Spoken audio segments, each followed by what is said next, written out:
Do you believe in aliens? Countless people all around the world have reported sightings of extraterrestrial beings and UFOs. Today, Darkness Prevails and I share some truly creepy experiences with what these people believe to be aliens.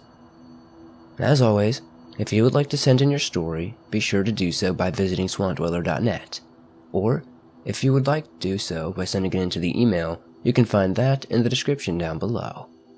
Now, let's get into these stories with alleged alien beings.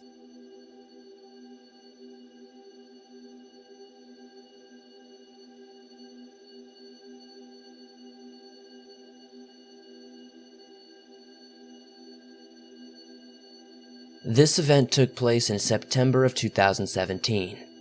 I was visiting my longtime friend Mark, who was going to college about 4 or 5 hours away from where I lived on the West Coast. Mark's girlfriend Karen and another friend of ours, Shin, packed up a car and drove out on a Friday afternoon. The drive was uneventful for the most part. At one point, we held condoms out of the car window while going 90 miles per hour. We parked roadside and watched one hell of a sunset. We arrived late that night and met up with Mark, who gave us a tour of his dorm. Again, uneventful. After an hour or two of playing pool in the rec room, Mark and Karen declared they needed to go and have some alone time, as Mark's roommate would be out of town. Shin and I didn't love the idea of paying for a hotel, but Karen convinced Mark to pay for one, so we didn't have to do it out of our own pockets. Shin and I were cool with this, and so we left for our hotel. Upon arrival at the hotel room, Shin starts up a Skype call with his girlfriend, who couldn't make the trip. I asked him if he wanted to go out to the farmland outside of town for some long exposure shots of the stars, but he declined. I was bummed at this news, as I didn't know how to work a camera for the long exposure shots just yet, and I really needed Shin's help. That's when I remembered what part of the state I was in. There was nothing but small towns and rolling hills for miles. Freight trains in the middle of the field are easier to paint than in the industrial district of a major city with no one around, besides the occasional college couple trying to, do the do. Yes, I do paint trains when I have some time and money. You paint a train and it travels all over the continent. Some people do drugs for their high, while I see panels of trains traveling to cities I'll never see and get a high off that. Small world stuff, Anyways, I let Shin in on my plans and soon got the keys to the car, which Karen let us borrow, and left the hotel. I stocked up on paint at Walmart before driving through a couple of towns in a roughly an hour-and-a-half time frame. I scanned the railroad tracks in both towns I passed through, but sadly I found no freight cars for which to create my art. My sadness did not last long, however, as I entered the third town and found several hoppers and gondolas parked between the wheat fields. I soon parked at a gas station and went off behind it, into the darkness ahead, trying to scan for cars that didn't have paint on them already. I eventually found an old Canadian grain car, one of my favorites, and began to go through my bag of paint to start an outline. I quickly found some gloss, white paint, and began to work setting up a milk crate, so I can reach higher up on the train. 15 minutes into painting, I hear a low gurgling sound about 10 to 20 yards to my 9 o'clock position. I look around myself, so afraid of some farmer or something. Maybe he found me, or a gas station attendant on his break. Strangely, however, I see only a single tree in the darkness, at the edge of the fields. I debate using a flashlight, but I decided against it, worried someone will see the light and I'll get in trouble. The gargling sound soon stops, but then picks up in 3 to 5 second intervals. I began to become extremely curious about the source of the noise, as it was 2 or 3 in the morning, and I began thinking no one else could possibly be around. I used my hand to cover the LED light as I turned on my flashlight before flipping it on, pointing it at my chest first, then my feet, and finally the tree. The moment I did this, the gargling noise faded out, and there was a dried up embankment between myself and the tree that figured must be a farm runoff due to the familiar smell of cow patties in the air. I say familiar because I used to live on a farm in the Midwest for about a year. The only thing I noticed in the embankment is a fuzzy tan bump. I didn't wish to walk towards it, so instead I climbed up on the ladder on the hopper I was painting. As I'm climbing, I can't help but feel like I'm being watched, as a sense of dread overcomes me, while my back is to this thing and I'm climbing. Taking a look back at the gas station, I see no one.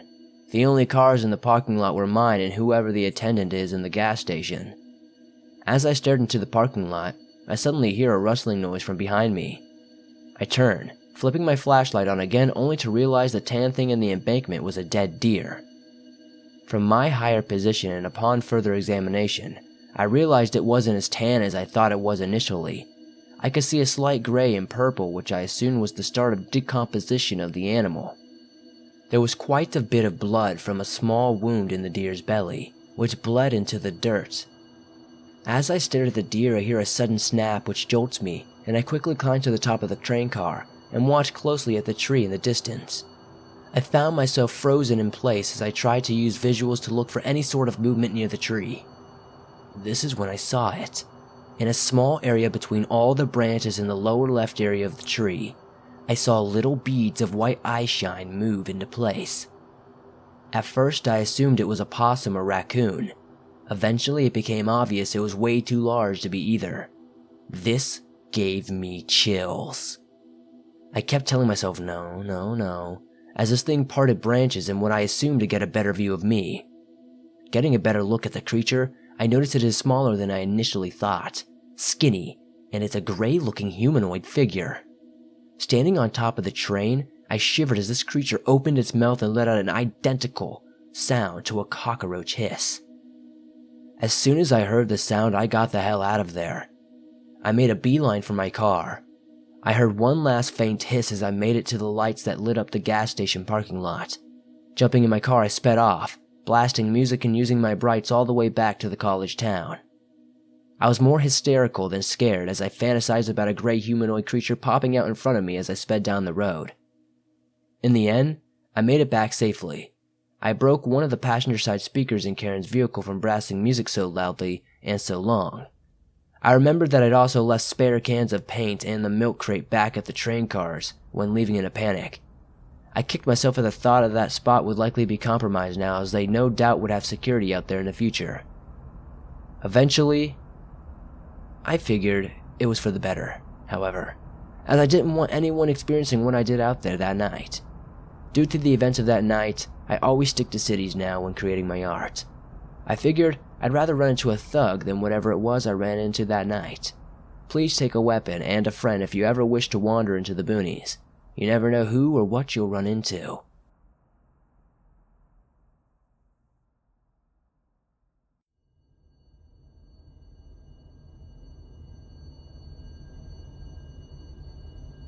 I was around 10 years old.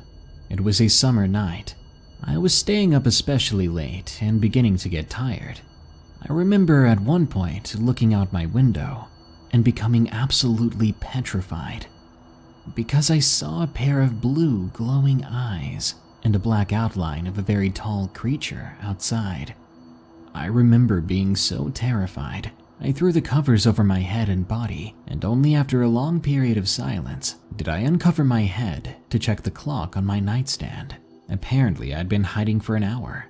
I glanced back at the window and saw that the creature was gone. But being a kid, I no longer felt safe in my room after that, so I decided that I would go into my parents' room to sleep.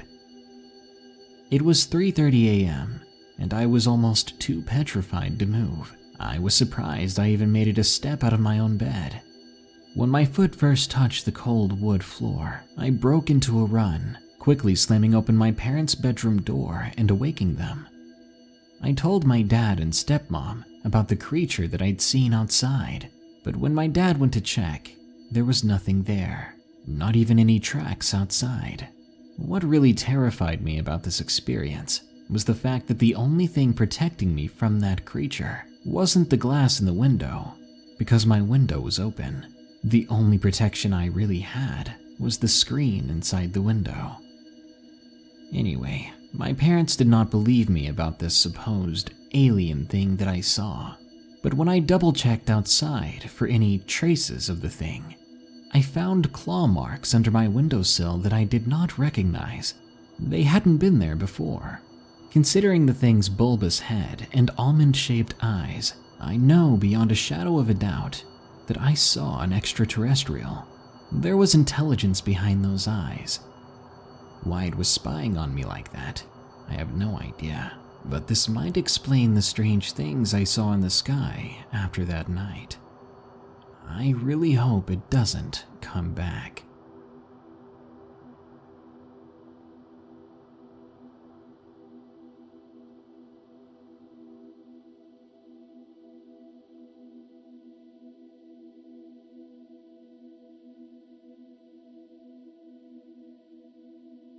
Okay, so first of all, a few weeks prior to my main experience, I saw something in the sky above Birmingham, England.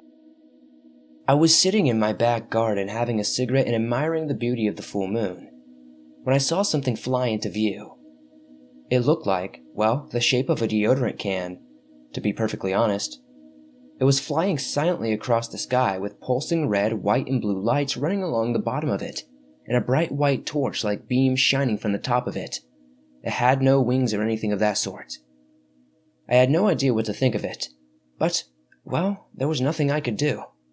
Perhaps it would be on tomorrow's local news. It wasn't. No one else seemed to have seen it. Now, on to the main part of my story. I have no idea if these two experiences are actually related, but the former seems to have some kind of relevance, honestly. So, one night, my sister was staying over with her kids. So she had my bed and I slept on the sofa. I lay down and fell asleep listening to true encounter stories with werewolves, which are my favorite on YouTube, from a mixture of all different readers. I awoke to one of the most horrifying experiences of my life. I was paralyzed and instantly terrified. I woke with my face facing the back of the sofa, and my back facing out to the rest of the living room.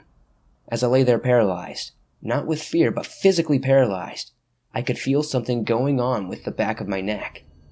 It didn't hurt, but I could feel some sort of drilling sensation going on right on my spine. I tried to move, but I was not in control of my body, which was paralyzed but twitching all over, and all this time I could hear a sort of buzzing, whooshing sound. Honestly, the typical sound you'd imagine a flying saucer to make. Then, all of a sudden, a sensation of calm came over me and I thought, oh, okay, it's just a reaction from the drugs I took earlier. I just have to ride it out and everything will be okay. I felt calm while trying to ride it out for a few minutes until I suddenly realized, hang on, I didn't take any drugs earlier. I don't even do drugs. The panic ensued once more. I twitched lying there in horror for a few more minutes until I suddenly regained control of my body and quickly turned around to see the back door move as if someone had just run out. There were red, white, and blue lights flashing and filling the room, and here's where I might add that my living room is on the back. We have a large back garden, and then another on the back of that. We are completely surrounded around my house. Basically, what I'm saying is we are far away from any roads, and it couldn't possibly have come from a police car or the like. Once again, the calm struck me. Oh, it's just the lights on the internet box in the corner flashing, I thought, but very quickly this time I regained my senses and realized there was no internet box. I have no idea what I was just thinking, again. It was as if someone were trying to implant imagery thoughts into my head, to keep me, from freaking out or something, I don't know. I was feeling very violated to say the least, honestly, and very frightened. My dog, a large Siberian Husky Arctic Wolf cross, not easily frightened, was up on the armchair, where the hell he knows he was not allowed to go. He was shaking and refused to come down all night. Was it all a dream? Well, considering I didn't get back to sleep, I very much doubt it. The rest of the night I laid awake, still twitching and feeling a weird sensation of a cold shooting down my spine and nerve endings every minute. I don't know what it was. Aliens were all I could think, but the next day when I told my friends, they all had a little laugh, and then one said, well, you said you felt something messing with the back of your neck. Let's see if there are any marks. They all looked, and they all sat in silence. There were 3 small red puncture marks in the shape of a triangle right on my spine.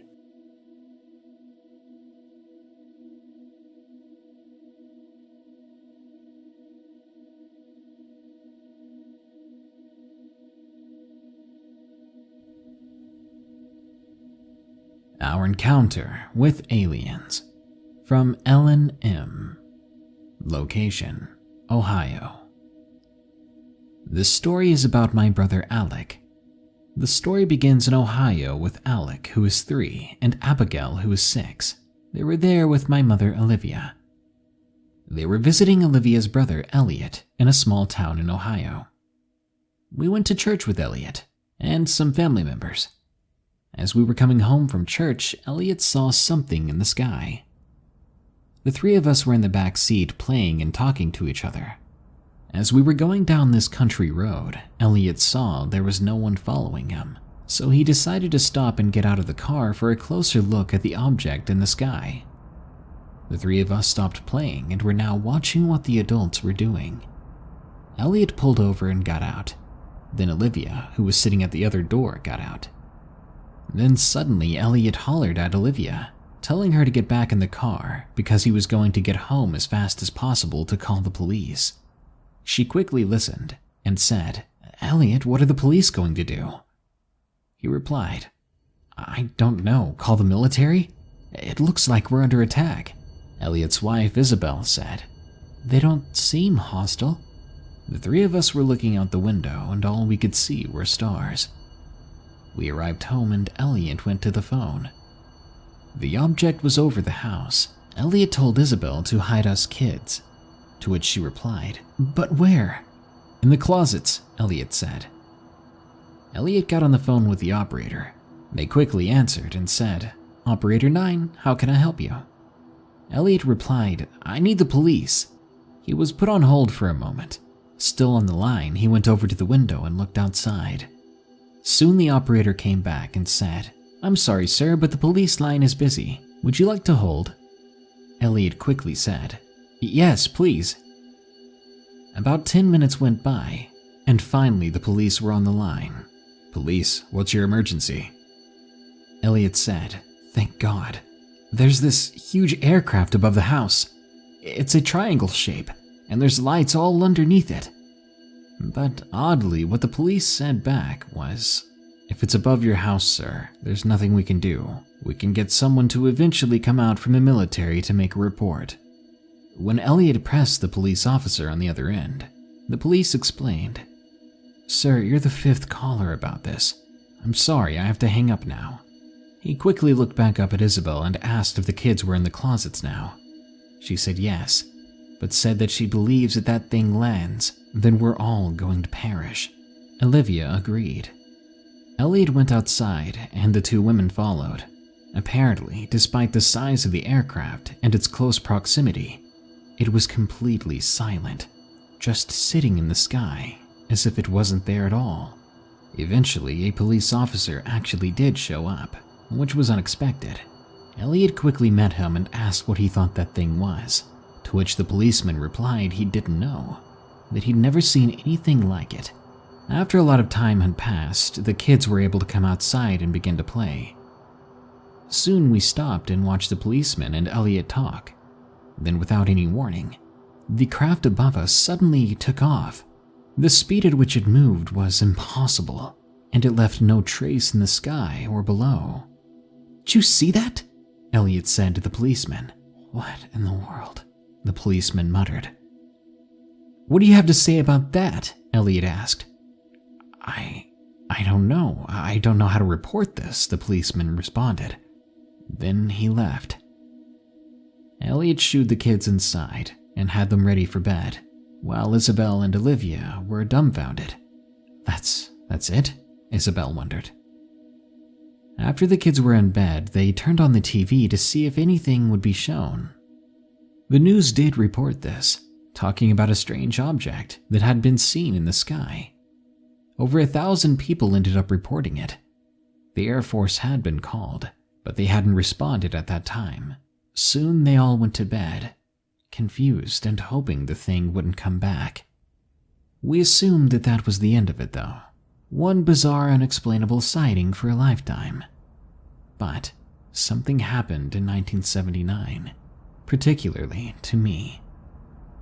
I was lying in my bed. I was having trouble sleeping, tossing and turning. At one point, I turned over on my back and opened my eyes. And there I saw at the foot of my bed a creature that you would now call a gray.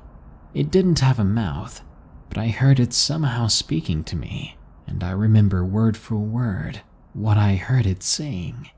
"Tonight you perish, and you go to hell." I screamed for Albert, my sister's father-in-law, to bring something to protect me from the man in my bedroom. I ran to the front door trying to get away from the monster. When I turned back toward my bed, ready for the worst to happen, ready for it to pounce on me or something, I saw that I was alone in my room.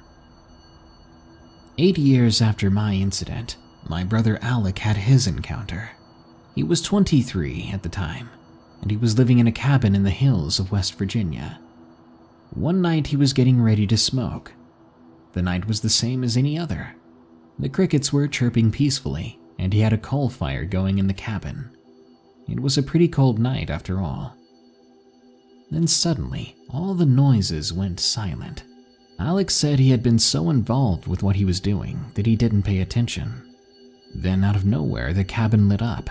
The light showed every crack in the walls that were open. Alex thought it was the police. He took his stash and pried up a board on the floor of the cabin. He put all his stuff there and closed the board again. Then he walked to the door and kept waiting for the police to knock. But Alec never heard it. As he was opening the door, the light was so bright outside, it hurt his eyes. He shouted, "Who's there?" But no answer came. Alec closed the door and hid under his bed. The next thing he knew, he was awake in bed, and he didn't know how he got there. The coal fire was out too, even though he said he had enough coal in there to last for 2 days. But the fire was out, and the coal had all burned up, and his memory was blank. Alec moved out of the cabin and never went back. About 15 years later, I was in the Bahamas with my daughter and her friends. One night my boyfriend and I went out to dinner, and the 4 young adults stayed in the boat. When we came back to the boat, my daughter told me that the 4 of them were sitting on the front of it when some sort of object came over the boat and hovered there. She said the last thing she remembered before blacking out was looking up at it. The next thing they knew, they woke up in the cabin. No idea how they got there. I'm beginning to believe that aliens work with families that they have encountered. They stick with generations of families, haunting them, following them, and probably even abducting them. A few of us in the family believe that, but we keep it to ourselves, as we don't want people thinking we're crazy.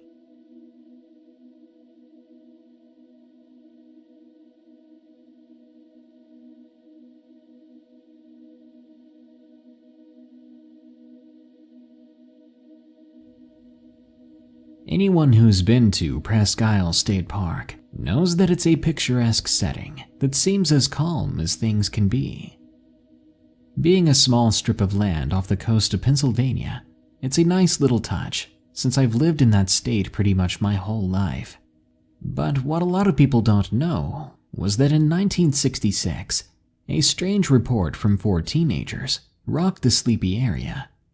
I had no idea when reading about it online that the 50th anniversary would be just as bizarre. In 2016, I decided to take some time off from the hustle and bustle of city life, and I took a trip to Presque Isle. Other than the Ben Franklin Institute and Valley Forge Outdoor Mall, it was one of the few things in the state that I had always wanted to see, but had never really gotten the chance to until I moved out. Anyway, as I arrived, I noticed that there was a ton of people in boats, canoes, vehicles, you name it. I asked one of the motorists why there was such a commotion today, and he told me, "Don't you know what day it is? July 31st. It was right here 50 years ago that teens saw a UFO land. We're hoping for something similar. I'll be famous." I told him that I honestly doubted one small UFO sighting would bring him fame, since he was one of at least 60,000 people who would immediately say, "I believe in aliens," if they were asked. Me among them. I decided that as long as those people kept quiet, I could still enjoy my time there. As it was still the early afternoon, I decided to do some exploring, but things soon got weirder. I encountered a small group of hippies playing music and singing "The aliens will come and take us away" to a place where we cannot trek. Rather than talk to people who may be legitimately insane, I decided to instead walk past them. As I did, I caught a small glint of light out of the corner of my eye. I whipped my head in the direction I saw it, but saw nothing. I decided that it must have been a trick of the light. As I continued walking, I saw 4 people with telescopes. When they caught me staring, a little boy dressed as the prototypical alien for Halloween, as in he was dressed like it was Halloween not 3 months away, told me, "We don't want to see the aliens, we want to see the ship." Though the majority of people there were strange, it was very nice to see so many excited enthusiasts. However, that small glint was still gnawing at me. If I had known that that was a preemptive to a grand finale, I would have just rolled with it. At 10 p.m., I was just relaxing in my car when a small group of people started shouting and pointing. I scrambled quickly out of my car, dodged a guy holding a sign that said "Abduct me," and I looked up. I saw a small object in the sky, doing nothing. Due to depth perception, I would say it was probably 20 feet long and 10 feet wide. There were flashing red and green lights on it, and you could hear a low humming sound. As it got closer, there was a bright flash of light and then everything went black. When I woke up, I checked my phone and saw that 4 hours had gone by. I looked around and saw 3 small things. They were about 4 feet tall and had pretty normal-sized heads, not the bulbous ones everyone talks about. When I screamed, one of them turned around. It just stared at me with green eyes, and I almost screamed again. That was because they actually looked like people. I had always been told how aliens only resemble people, but the resemblance here was extremely unnerving. I quickly jumped into my car and hauled tail out of there. The next day, I got a strange visit that I really wish was a dream. There were 2 tall, suited men at my door, and just like anyone would, I immediately thought, men in black. One of them asked me, "Did you visit PI yesterday?" I assumed he was talking about Presque Isle, so I said, "Yeah, I visited there yesterday. What's wrong with that? Is there a problem?" The man replied, "We're with the Pennsylvania UFO Research Organization, or PURO." I asked if he needed something from me, and he said, "We're here concerning any possible video or photographic evidence you may have gotten. We ask that to avoid any hysteria. We want people who may have witnessed strange things at PI to delete evidence of these contents until we and the government can work together to figure out just what happened." Now, I had recorded some video footage of the strange thing in the sky, and I had no plans to give it up, considering just how strange and awesome it was to see. But what I wasn't expecting was for the other silent guy to grab me by the shirt, then say in some indiscernible accent, "For the sake of your wife, delete the video." I did as they said, tapping the video icon on my phone and deleting the file. Without another word, the 2 of them turned around and left. I've heard of MIB stories before, and some people believe that the MIB themselves are actually aliens disguising themselves to keep their cover. If they were from Puro, why would I have never heard of that kind of institute? If they weren't, who were they really, and where were they actually from? After that experience, I didn't feel safe for a while. I wanted answers, but I have a feeling that I wouldn't like those answers.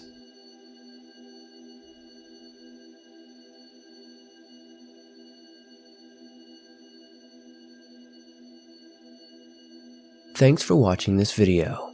If you enjoyed these allegedly true alien encounters, be sure to hit that like button as it helps me out a ton. If you're new to the channel, why not subscribe and turn on notifications to never miss a new video, as I upload them almost every single day, and all things natural and supernatural. These encounters were pretty creepy, and I really do appreciate Darkness Prevails for allowing me to share these with you guys. If you guys haven't checked out our original collaboration on his channel yet, be sure to go check it out. There's even more scary stories. There's 10 of them on his. There's only 5 here, so you know there's 5 more that you're not going to want to miss out on. I'll see you guys soon with another creepy video.